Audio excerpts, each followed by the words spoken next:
नमस्कार मित्रांनो, मी सचिन बोर्डे पार्टनरच्या ग्राफिटी वॉलमध्ये आपल्या सर्वांचं सहर्ष स्वागत करत आहे. आज मी आपल्या सर्वांसाठी अरविंद गोखले लिखित पाठवणी ही कथा घेऊन आलेलो आहे. ही कथा मेनका प्रकाशनाने मोरपीस या त्यांच्या कथासंग्रहामध्ये संकलित केलेली होती. ह्या कथेची पूर्वप्रसिद्धी माहेर या नियतकालिकामध्ये 1962 साली झाली होती. चला तर मग ऐकूयात. पाठवणी. सई 10-11 वर्षांची, लुकडी, सावळी, परकरी पोर. परकर ही विटका, चोळी गाठ मारून सपाट छातीवर चापून बसवली होती. नाकात काळा दोरा अडकवला होता. आपऱ्या कपाळाखालचे गढूळ डोळे मात्र विलक्षण बोलके वाटत होते. बोलके, पण आता मात्र ते मूकपणे झुरत होते, एकसारखे झिरपत होते. हळद लागण्याआधीच ती परक्या घरी चालली होती. घर चांगलं मिळालं होतं. बंगल्याचा अर्धा तळमजला, भोवती फुलझाडं, मालक चांगला नोकरदार. सईला नवे कपडेही करणार होता. खाण्यापिण्याचाही वांधा नव्हता. आणि चांगली 2 मुलंही होती. आपली लेक चालली याचं सोनूबाईला जरासंही दुःख होत नव्हतं. तिची बोळवण करायला ती उलट अधीरी झाली होती. सई नीट नांदेल की नाही हीच एक काळजी.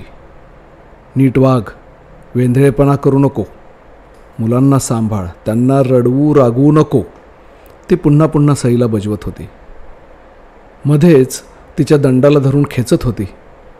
पाय उचल भराभरा, तुला सोडून मला पुढं जायचं आहे, 4 घरची कामं आहेत. सईच्या डाव्या पोटरीत गोळा आला होता. रस्त्याच्या बाजूला एक उखडलेला चौथरा होता. त्यावर अंग टाकून द्यावं व चांगली झोप काढावी असं मनात येत होतं.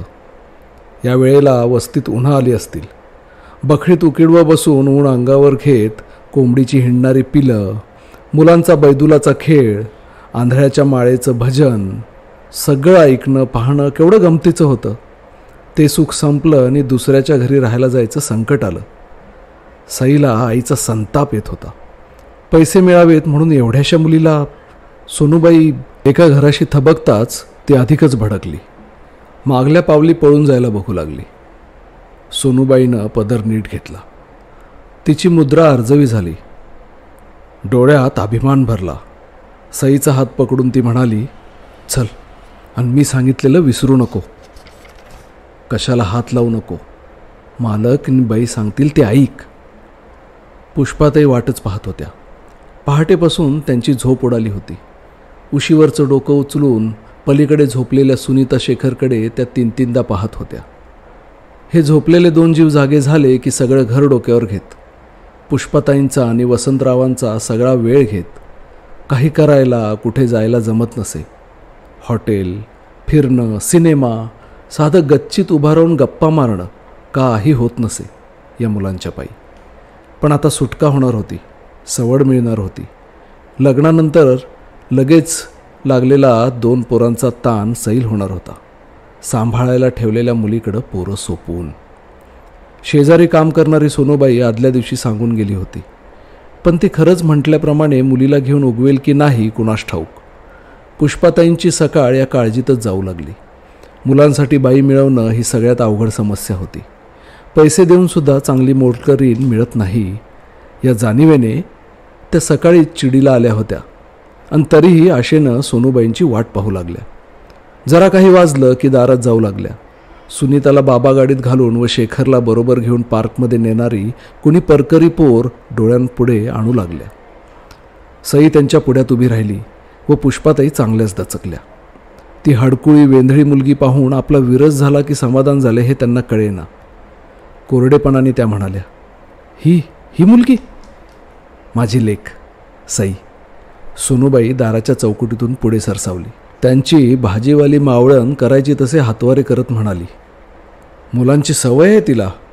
आपल्या बाबा बॅबीला बरोबर सांभाळील, लळा लावील, सगळं काम करील बघा, आणि कशाला हात नाही लावायची. मावळण गिऱ्हाईकांशी बोलताना नाटकीपणा, खोटेपणा, कळकळ, आत्मविश्वास सगळ्यांचं मिश्रण बेमालूम करी व गिऱ्हाईकांच्या गळ्यात माल बांधी. सोनूबाईला तिचा हेवा वाटे, तसं बोलावं असं वाटे. आणि अचानक ती मावळणीसारखी बोलली, वागली. पुष्पाताईंनी आवंढा गिळला. त्यांना वाटलं होतं की पोरगी चांगली, पण ही मुलगी लहान आहे, हे एका दृष्टीने बरं होतं. घरात तरुण दीर आहे. ही 8 वर्षीय पोर तशी काही प्रॉब्लेम्स घरात आणणार नाही. फक्त हिला नीट शिकवलं की झालं. पुष्पाताईंचं मन हळूहळू फुललं व त्या सईकडे आपलेपणानं पाहू लागल्या. सई काही बोलत नव्हती, समोर पाहतही नव्हती. आई 4 घरी कामाला जाई तेव्हा ती कित्येकदा तिच्याबरोबर जात असे. बंगल्यातली सजावट, साजूक अन्न, गोमटी मुलं आणि आईस्पाईस बाया तिला अपरिचित नव्हत्या. अशा एखाद्या चांगल्या घरात आपण जन्मलो असतो तर फार मजा आली असते असं तिला नेहमी वाटे. या घरात तिला आता राहायचं होतं, रात्रीसुद्धा. आईच म्हणाली होती की आता एखाद्या वेळेलाच मालकिनीला विचारून घरी यायचं. ती आता बंगलेवाली होणार, पार्कवर बाबागाड्या घेऊन येणाऱ्या पांढऱ्या पातळातल्या काळ्या आयांसारखी. त्या आया आठवायच्या सई सारखा प्रयत्न करत होती, पण तिला आत्ता काही आठवत नव्हतं, सुचत नव्हतं. उगीचच घसा दाटून येत होता. 2 वर्षापूर्वी शाळेत घातली तेव्हा तिला असंच झालं होतं, कोंडल्यासारखं. शाळेत ती पुन्हा गेली नाही. या घरातूनही तिला एकदा सांगा समद कामाचं. भांडी घाशील, भांडी नाही घासायची, मुलं सांभाळायची, 2 अवखळ आहेत, सांभाळील ना, समद करील त्यांचं, फिरायला नेईल, कपडे घालील. कुठं जायचं नाही आहे तिनं, घरातनं हलायचं नाही. आत्ता इथेच राहायच्या बोलीने आली नी. 15 दिवस काम बघीन, नि मग कपडे करीन. 2 परकर, 2 पोलकी. आणि काय ग, ओवा बिवा नाहीत ना तिला? ओवा कुठच्या? ते गुडघ्यावर काय झालंय? वाईच लागलं होतं, खरूच नाही. सई दोघींचं संभाषण तोंड उघडून ऐकत होती. मालकिनीचं गुडघ्याकडे लक्ष गेल्यावर ती चमकली, लाजली व फाटका परकर गुडघ्यावर ओढून सावरून बसली. पगाराबद्दल दोघींचा संवाद सुरू झाला. मालकीन देणार आणि आई घेणार. सईला त्यात गम्य नव्हतं. दोघींचं बोलणं लांबत चालल्यावर तिला वाटलं की पैशांवरून फिसकटलं तर बरंच, म्हणजे घरी परतता येईल. नि बखळीत पण घरी परतायची कल्पना येताच सईची नजर खरोखर माशी घोंगवावी तशी दिवाणखानातल्या कोचावर, रेडिओवर, चहाच्या रिकाम्या कपावर, दोरीवर वाळत टाकलेल्या कपड्यांवर फिरत राहिली. 10 रुपयात दिवसभराची पोरगी मिळाली म्हणून पुष्पाताई एकदम खुश झाल्या. बोहारनिशी केलेल्या हिकमती सौद्यापेक्षा हे काम मनाजोगतं झालं. सोनूबाईला त्या म्हणाल्या, जायची घाई आहेच तुम्हाला, पण आता जरा चहा घेऊन चला. सोनूबाई टेकल्या जागीच जरा आरामात बसली. चहा हक्कानंच घ्यायला हवा असं तिला वाटलं. पुष्पाताईंशी, त्या घराशी आपलं कसलं तरी नातं आता निर्माण झालं आहे असं तिला वाटलं. तिचं मन एकदम मृदू झालं व मुद्रा प्रौढ झाली. आपल्याला सासरी सोडवायला आई आली होती. ती अशीच गंभीरपणे मोठेपणाने बसली होती हे आठवलं आणि ती अधिकच गलबलून गेली. उगाचच डोळ्यात पाणी आलं. पुष्पाताईंच्या नजरेतून ते सुटलं नाही. नकळत त्या पुढे झाल्या. सईच्या डोक्यावरून हात फिरवून म्हणाल्या, आता तुम्ही काही काळजी करू नका सोनूबाई. हिला आम्ही परक्यासारखं, नोकरासारखं नाही वागवणार. आमची रीतच नाही तशी. महिन्याभरात बघा कशी सुधारेल तुमची लेक. चांगलं खायला प्यायला मिळालं, कपडे घातले, रोज आंघोळ केली. तुमच्या ओटीत घातली तिला बाई. एकुलती एक आहे, भाबडी आहे म्हणून. सोनाबाईचा आवाज दाटला व डोळे अधिकच तरारले असं पुष्पाताईंना वाटलं. इतकी भावविवलता त्यांना सहन होणारी नव्हती. सुनीता मोठी झाल्यावर सासरी जाईल आणि आपल्यालाच रडू कोसळेल या कल्पनेनं त्या आत्ताच गलबलून जात.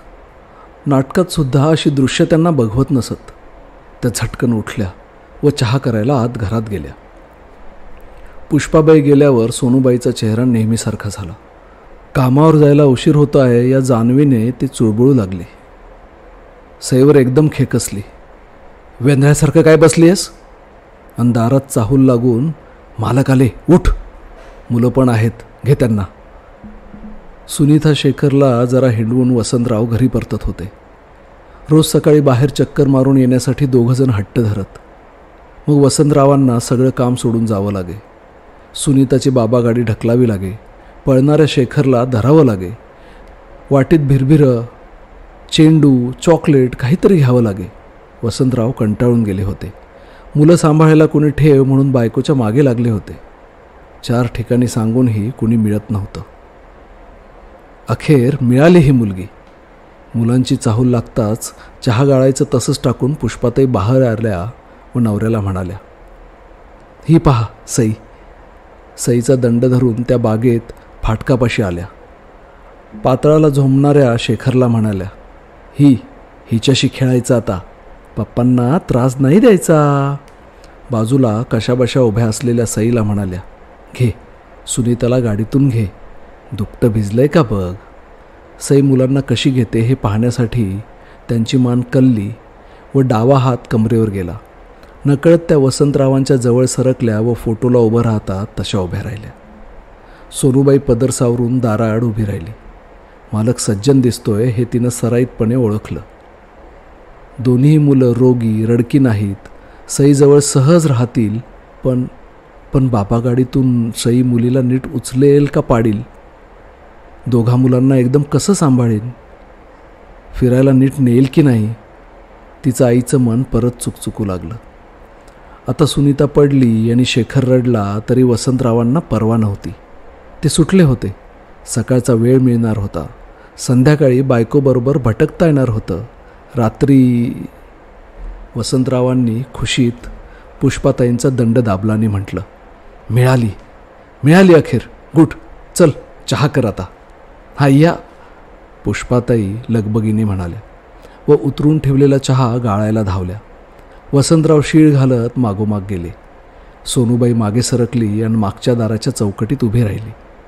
शेखर मातीत बसला होता व तो कसल्याशा किड्याला टोचत होता. घसरणारी बाबा गाडी एका हातानं पकडून दुसऱ्या हातानं सई सुनीताला उचलू पाहत होती. सुनीता रडत होती. सईकडे जात नव्हती. सईला तिला बाहेर काढता येत नव्हतं. मध्येच तिचं लक्ष खाली बसलेल्या शेखरकडे जात होतं. खाली वाकून किड्यांकडे बघत होती. ती खाली वाकली की फाटक्या परकरातून खर्जीची जखम दिसत होती. सुनीताचं रडं वाढत होतं. बाबा गाडी हलत होती. सईचा गोंधळ कमी होत नव्हता. सोनूबाई नुसती उभी होती. पुढे जाऊन सईला मदत करावी, शिकवावं असं तिला सुचलंही नाही. सासरी आल्यावर पहिल्याच दिवशी भांडी घासायला सोनूबाई गेली तेव्हा तिला काय येत होतं? भांड्यांची आठवण येताच ती अस्वस्थ मात्र झाली. चहाचा कप घेऊन पुष्पाताई तेवढ्यात आल्या व म्हणाल्या, घ्या चहा, बसा. मालकांचा आमचा होईल मग, तुम्ही घ्या, तुम्हाला जायचं आहे. दाराच्या एका बाजूला होऊन सोनूबाई मनापासून सावकाश चहाचे घोट घेऊ लागली. दुसऱ्या बाजूला टेकून उभं राहून पुष्पाताई फाटकापासचा गोंधळ पाहत तृप्तपणे उभ्या होत्या. सईचा गोंधळ, सुनीताचं रडणं, शेखरचा छानदिष्टपणा, कितीतरी दिवसांची ठुसठूस आता ऑटोपत होती. मुलं बाजूला राहणार होती. आता क्लबात, सिनेमात जाता येणार होतं. पातळं खराब होणार नव्हती. नवऱ्याची चिडचिड कमी होणार होती. सुटसुटीतपणा, स्वातंत्र्य, तारुण्य, पूर्वीचं प्रणयी जीवन सगळं परत येणार होतं. संसाराला वेगळाच आकार येत होता. एक नवा जीव, एक मुलगी घरात पाऊल टाकत होती. सगळ्यांना सुखी करणार होती. पुष्पाताईंच्या चेहऱ्यावर समाधानाचा एक एक थेंब उमटत होता. आणि तिकडे बघत आपल्या लेकीचं कल्याण होणार व ठिगळाच्या संसारात महिना 10 रुपयांची भर पडणार म्हणून सुखावलेली सोनूबाई खूप साखर घातलेला कडक चहाचा एक एक घोट चवीनं घेत होती.